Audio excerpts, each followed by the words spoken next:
good? How y'all doing this evening? I keep saying evening, afternoon. I'm used to doing shows in the evening.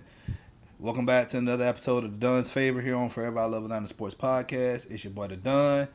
Here with my co-host Tyrone. Man, what's good, man? Hey man, sad show, but gotta talk about it. But they're all around pretty good. Yeah, man. Like it's it's sad. Like that was just I'm like, what the heck? Like, what happened to Greg Knapp? I know he took the job up there in New York with the Jets, and working with LaFleur. He's brand new to being the court. Well, he was under Kyle Shanahan, but let's be real, Shanahan was calling the plays out there in San Francisco. And when they made the Yeah, hire to Knapp, I'm thinking like, okay, he's going to pretty much groom him to be a great play caller. And so that tragic right there, man.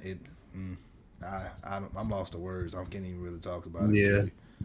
But yeah, man, we sending our condolences out right now to the Knapp family. Hope everybody, it's rough right now, man, for them. It So was so random. Like we got the text. I mean, remember? I don't know. Like yesterday morning, we was just talking about the Hawks, and then somebody was like, "Rest in peace, Greg Knapp." And we was like, "Huh?" I think everybody was so confused. Like it just was. Um, for us, I think it just really came out of nowhere. I think for everybody. Um, yeah, but rest in peace. But hope his family's okay. Prayers up to them.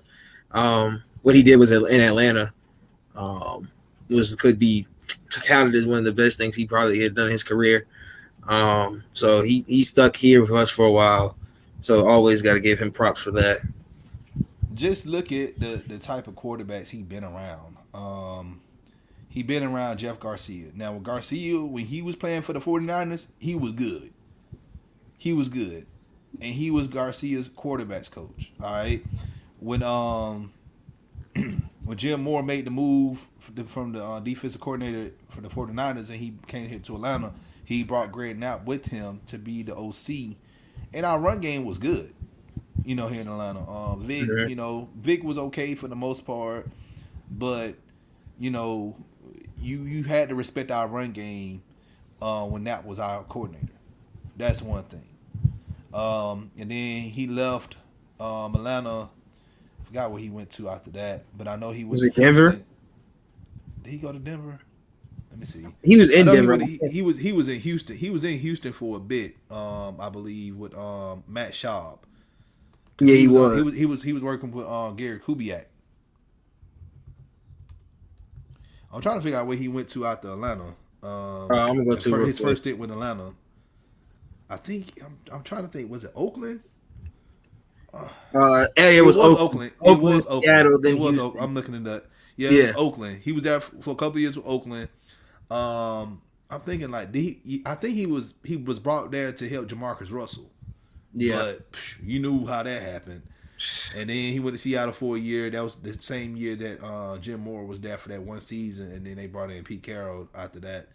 And then he was in Houston with for two seasons with For Gary sure. Kubiak, Yeah, with Matt Schaub. And then he went back to Oakland for a season, and then he went to Denver to work with Peyton Manning for a yep. couple. Yeah, he was there for a few years in Denver and won a Super Bowl with them. So Then he went to. Then he came. He went to. He came back for Matt. Um, in 2018. Yeah, 2018. it was 2019, Oh yeah, 2019. Yeah, 2019, 2019. 2020. Yeah, Um, he was hired to be the quarterback coach under Dirk Cutter, which I'm like, you have a better, like him and Mike Malarkey was better play callers than Dirk Cutter, but we decided to have Dirk Cutter as our OC. To this day I still don't get it. you know, it's just. Well, I guess we can blame. I don't know. I guess you can say that's what's name's fault. But they Or Matt the Dan Ryan fault. Quinn. You know how most people Yeah, gonna Matt. blame Matt Ryan. Yeah, people gonna blame Matt Ryan, but I say it's Dan Quinn's fault. But in the 20, it'd be 2020, the 2020 season, 2019 season. Mm-hmm. Um, Matt had actually he had one of his better years. Um, Was that the year? I think he was almost the MVP. I felt like he should That have was been the MVP 2018. again. That was So, 2018. That was yeah, under Steve Sarkisian. yeah. His passer rating was 92. His longest throw was 93 that year. That's wild. Talking about Um, 18. no, 18. 18, his longest was 975. Yeah. Um, but yeah, 18 we won 7-9. He still Matt had, I think he had his best, one of his better completion years, But it just is crazy. To The see somebody die main like that. the main reason that Knapp was brought to the Jets this season, and I've said this already early in the show, was because of LaFleur, being by himself now. Like, we know that what's the dude name? The head coach. I forgot his name. Shanahan, Not Shanahan, the head coach at the New York, former defensive coordinator for the Salah, 49ers. Yeah, Salah. yeah, Salah, Robert Salah. He's not Yeah, he's not going to be calling offense. He's a defensive guy, but he brought LaFleur with him to get him that exposure that he needs to call the plays on his own, and potentially, if he do a good job, he'll be a head coach in the league one day. But they brought Knapp there to help guide LaFleur. Also, they brought him there because you have a young guy like Zach Wilson, who they just drafted, and Knapp has the experience of working with quarterbacks like a Zach Wilson. He worked with Peyton Manning. He worked with Matt Ryan. He worked with Mike Vick, Matt yeah. I Schaub, think they and were gonna make. Jeff Garcia. Like I've said this, with Zach Wilson. I've seen some Jeff Garcia in him. That's not a Yeah. bad comparison. Jeff Garcia was a good quarterback in the league. I think if anything, they were gonna try to make him. I think they would. I feel like Zach Wilson, he would have made him a little bit less mobile. Mm-hmm. Would have made him a better passer though, because sometimes if you watch Zach Wilson tape, he will try to throw a bomb, and it'll be a pick because he wants to go Yeah. big. So, or he wants to run when there's really no lane. So he would have helped him out with that stuff. Definitely would have helped him. Like it. You can help. He helped Matt. He helped these guys. He helped Vic a lot. Mm-hmm. Those couple years he was here with Vic, he helped Vic a lot. So Yeah, Vic it's can gonna like be Vic can get himself. He was in his own way. If he would have yeah, just learned the playbook, But hey, yeah. another story for another day. I'm not gonna get into Vic action today. But yeah, it's cool. It's cool to go back and look at his legacy as a coach and see these guys he's helped. A lot of them give him his props. Even Vic gave him his props and saying he's one of the best guys he's been around. Um, he's a family guy, as Matt. I think Matt Ryan said he made sure he knew your family and we knew his. So he was definitely a guy that was gonna come around and bring his family around you. Want to know who you are as a person more than as a player, which is what you want in a lot of coaches. Some coaches you rather them be more personal, but less personal. But he's one of the guys that you like. Yeah, well, that's coach, and you have your kids around and they'd had fun. He probably was a nice. So he seems like one of the nicer guys in the league. So it's really good. It's gonna be hard to see him go, and everybody's loved him. So every report you see, they loved him. So Yeah, it's everybody, a no hard matter like situation. I seen Shaw post. I don't know if Peyton Manning said anything about him yet. I don't follow a lot of the guys, like Jeff Garcia and all of them. But all the posts I've seen from former players, it was good. Roddy White, he posted something on his Yeah. Instagram. So like he was a coach that everybody liked. He was likable. So, Um, but like I said, I just don't know what the Jets gonna end up doing. How they gonna fill that position because he was the pass game coordinator for them this upcoming season. yeah, I don't. I think they'll have something for him. They'll probably have another guy probably come fill the space, so they have somebody on the staff. But it'll be hard. Dennison just got sent home from Minnesota. He's another guy that he's another person that can run that type of system that Knapp runs, that West Coast offense. They all came from that Yeah, same, coaching tree under Shanahan, Mike Yeah. Shanahan. So No, I want to say I said this the other day. Shanahan's coaching tree has to be one of the best coaching trees in the league. It yeah, still stretches to this day. Like a lot of the coaches that were under him, even it wasn't. I think wasn't Arthur Smith under Shanahan for a while. He was. I know he was in mm, Washington. I don't know if Shanahan was there while he no, was. he wasn't there. It was Gibbs and Zorn. Yeah, well, yeah. But I know he's learned. I mean, that West Coast offense has become a thing of beauty. If you like Shanahan's whole his son, both his sons coach, he coach. Um, all the guys that are under him now that are still coaching, like he's put out a standard for some people, for a lot of guys that were under him, and I don't think any of them have under this. Like maybe Shanahan, Jim Kyle has disappointed him a little bit, but not twice. But it's just they're not gonna get into that, but you Mm-hmm. know it's kind of sort of cool to see that. And like you said, Knapp was under him too. That whole, but to find out the way he did die, yeah, like that was what, like the way he died was horrific to hear. Um, to be hit, that was crazy to me. To be hit by a car on a bike and then just not It's be been able a to. lot of like it. I don't know if you remember Jim Ross, but his wife died the same way. Yeah, His wife yeah, died the same way, like on a bike, or she was on some type of, yeah, like my thing is there are pedestrian like lanes for a reason. Don't get in the lane.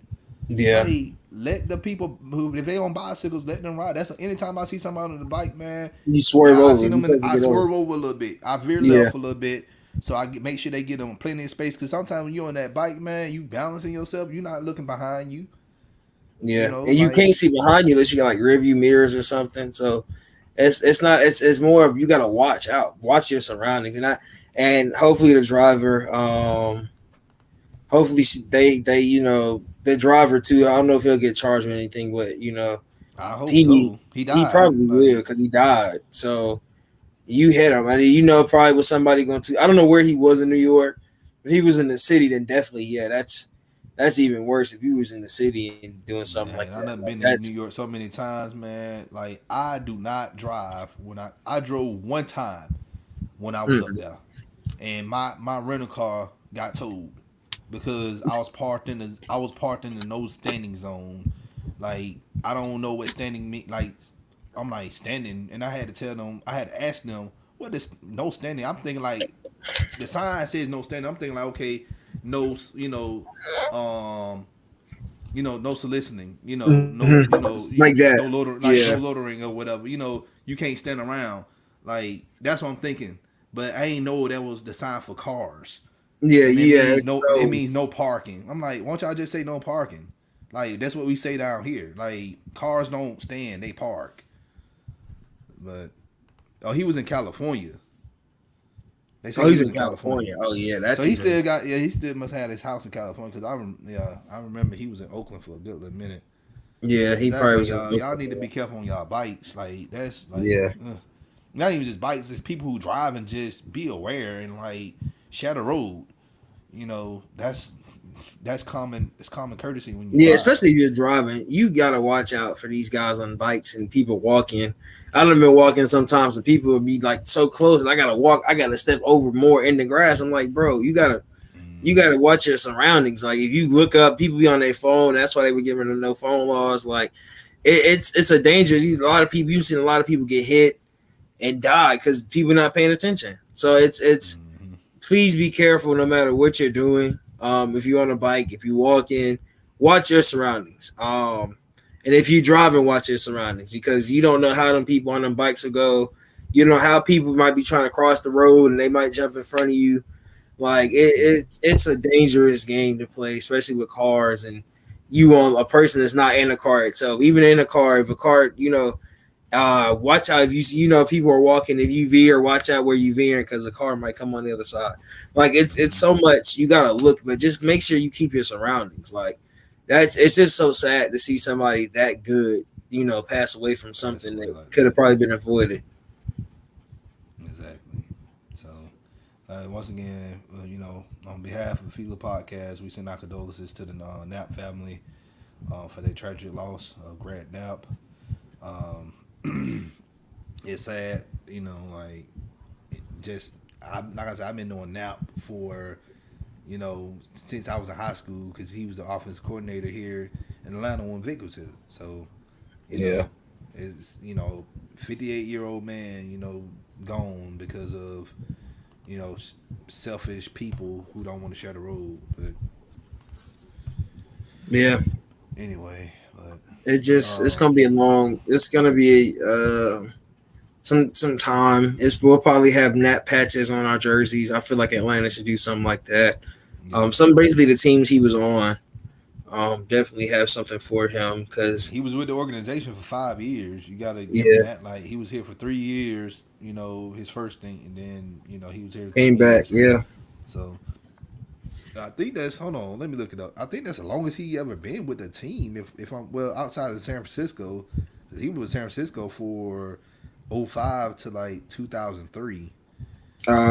he was in Denver 2013 to 2016. That was 3 years. Yeah, Um, he gave us 5 years. Like I said, outside of San Francisco, um, yeah, outside of San Francisco, he was there. Yeah, he was there for since '05 '95 to '03. yeah, he spent nine. So He spent he was there 8 9 in years, there. and he was here for 5 years. Like Yeah, that's a good little time of his career. Like that's like the second longest stint yeah, he in ever was with '04, and Cincinnati. mind you, in '04, we were number one in the number one in the NFC South in '04 with him as our OC. Yeah, we were So second seed in the playoffs that year. I remember we yeah, couldn't man. make So it past. he's been here for a while, man. But that Oakland, his Oakland stance, of course, um, it's Oakland, so I'm not gonna be mad. You can't say a lot about Oakland. Man, so many coaches went out there, man, And they have ruined their career failed. because Yeah. of the organization there. But like I said, this is it's sad to see. Just like I keep saying, like it's just sad to see him gone. Um, he's a part of Atlanta, no matter what. Like no matter if we do something for him, if we don't, he's a part of our history. Um, so definitely, what I feel like we need to have at least something. And he's a more recent coach. Like in 2018, ain't been that far. It may seem long because of 2020, but it's not that far. Only been Yeah. 3 years since he was here. So since he wasn't here, so and so I definitely would Now he want was him. here last year. Like But yeah, he was. he was literally here like 7 months ago. Like he Yeah, was still here. He was still on the staff. And when everybody got fired, I don't. And the funny thing about it is Arthur Smith didn't even fire him. He yeah, just he left. wasn't. I think he left. He just didn't want to come back. I don't know if he wanted to come back or whatever the case may be, but um, Arthur Smith made some fires, and I know the first hot fire he made, he fired the linebackers coach Chris Morgan. Yeah. So So I wish he would have stayed. It would have been cool to have him here. Um, yeah, but anything else we need to share, man? Before we close the show out, we just wanted to send uh, our condolences and just talk about the good times and he had in the league. Um, just anything you need to share, promote. Tonight, my show tonight around 8 or 9. Talk about Kai Jones. Um, Okay. because of Okongu, he's gonna be the guy I think we take. Um, and then the Sunday show, I'm doing Cam Thomas, which I seem like everybody wants here, so I'm gonna make that the Sunday show. But everybody that's here, make sure you hug your loved ones. That's how I say, because you never know what'll happen. So make sure you hug your loved ones. Make sure they feel welcome. They feel loved no matter what. Exactly. That's right about that. If y'all new to the channel, y'all already know what to do. Hit that subscribe button, hit that like button, share this content out with Atlanta Sports Fanatics, and hit us up in the comment section. As always, come holler at your hometown sports podcast. It's your boy the Don with another episode of the Don's Favor. Y'all have a great afternoon. I'll see y'all next week I'm gonna be MIA for a few days. I need to get out the state and go to the beach and clear my mind for another year of work. So y'all take it easy. I'll see y'all later. We out.